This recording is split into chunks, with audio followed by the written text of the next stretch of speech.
જય જીવંતિકા માં। તો માતાજી બધાનું સારું કરે એવી હું આશા રાખું છું। તો જો આજ શ્રાવણ મહિનાનો પહેલો શુક્રવાર છે ને મારે ને ભાભીને જીવંતિકા માનું વ્રત છે। તો શુક્રવારે એક દિવસ આ વ્રત રહેવાનું હોય। સવારે વહેલા ઉઠી નાઈ ધોઈને માતાજીની પૂજા કરવાની। જો આ રીતે અમે સ્થાપન કર્યું છે માતાજીનું। બે લોટા, એક લોટો હોય પણ મારે ને ભાભી બેને છે એટલે જો બે લોટા મૂક્યા છે। એમાં 5 દિવસનો દીવો કર્યો છે, માતાજીનું સ્થાપન કર્યું છે। આ જો જીવંતિકા માને નાગલા ચુંદડી ફૂલ બધું ચડાવ્યું છે। પછી આ માતાજીની પ્રસાદી આપણે ધરી છે અને માતાજીનો કહારે બનાવવાનો આપણે શરૂ છે। તો હમણાં માતાજીને આપણે ધરી દેશું।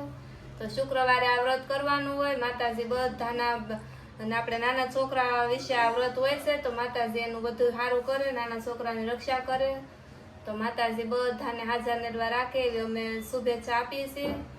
તો જો મારે ને ભાભી ને બેન વ્રત છે ને આખો દિવસ બપોરે સુવાનું ન હોય, આમાં રાતે 12 વાગ્યા સુધી જાગરણ કરવાનું હોય।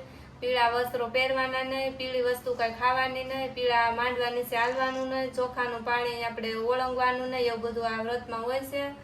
તો માતાજીની વિશે ભાભી આપણને 2 શબ્દો કહેશે। સીતારામ, જય અપાયગા, જય જીવંતિકા માં। જય જીવંતિકા માં। તો આ શ્રાવણ મહિનામાં પહેલા શુક્રવારે જીવંતિકા માનો શુક્રવાર રહેવામાં બહુ માતમ છે। જય જીવંતિકા માં। જય જીવંતિકા માં।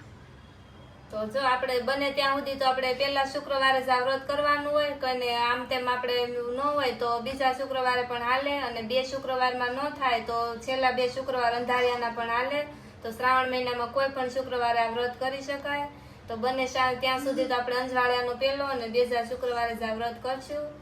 તો માતાજી બધાયનું સારું કરે એવી હું આશા રાખું છું। જય માતાજી।